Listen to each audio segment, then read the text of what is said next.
Have you ever noticed that some of your best ideas come to you not when you're straining to think, but when you've stepped away, maybe in the shower or during a quiet walk? Have you experienced the strange relief of realizing that the moment you stop forcing something, it finally begins to fall into place? Welcome back, my friends. I'm glad you're here, because today we are going to explore a principle that sounds almost too simple, yet holds the key to unlocking clarity, creativity, and resilience. That principle is loosening, learning how to relax your grip, your mind, your expectations, so that your energy flows instead of clenching. The first thing I want to make clear is that loosening isn't laziness, it's not avoidance, and it's not apathy. Loosening is the art of releasing unnecessary tension so that what matters most can surface. It's about shifting from over-control to trust in your preparation, trust in your instincts, trust in the natural unfolding of events once you've done your part. I once knew an engineer named Daniel who was preparing for a major presentation to the company's board. For weeks, he obsessed over every slide, every transition, every possible question. The night before, he called me in a panic, convinced he wasn't ready. I told him, close your laptop, go for a walk. Tomorrow you're not presenting slides, you're sharing a story you already know by heart. He reluctantly took my advice. The next day, he walked into that room lighter, freer, speaking from memory and connection instead of fear. The board approved his proposal unanimously. He later told me, it was when I stopped clenching that I actually began to sound like myself. Loosening works because tension narrows your field of vision. When you're too tight, you see only the problem in front of you, not the wider field where solutions may lie. This is why athletes strain not only their bodies, but also their breathing. Tight muscles waste energy, but relaxed muscles channel it. The same is true for the mind. Psychologists have long known about the incubation effect, where stepping away from a problem allows your subconscious mind to keep working on it without the pressure of conscious effort.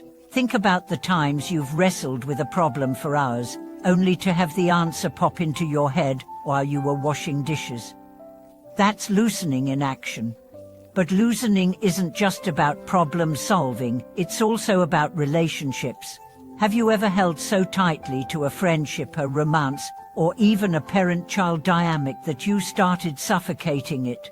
When you loosen your grip, you give the other person space to breathe, to choose, to contribute willingly. The connection becomes healthier because it's no longer about control, it's about mutual flow.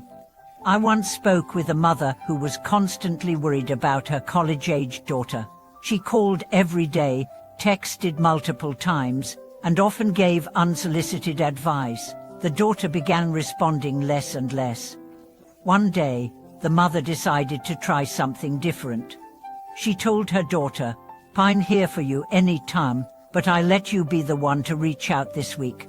By loosening her need to monitor, she gave her daughter room to miss her, to share voluntarily. Their relationship improved almost instantly. Loosening also applies to self-expectations. Many of us walk around with an invisible scorecard, judging every action, every word, every choice. This constant self-surveillance is exhausting. When you loosen that inner critic's grip, you don't become careless, you become more present. You start making choices from curiosity rather than fear. In the workplace, loosening can mean delegating with trust instead of micromanaging.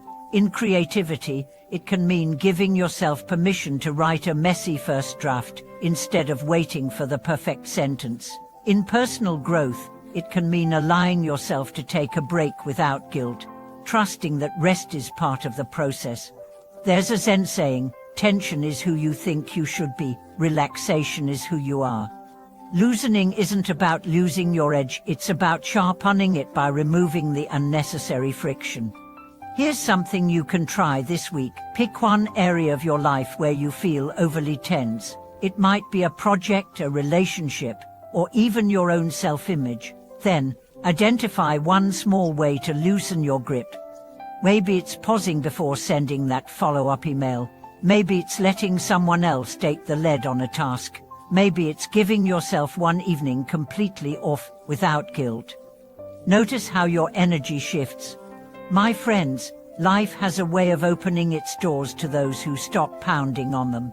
When you learn to loosen, you invite in possibilities you couldn't see before. Thank you for watching this video. If this conversation helped you breathe a little easier, share it with someone who could use a little more space in their life. And remember to subscribe and join me next time for more insights on living with both clarity and ease.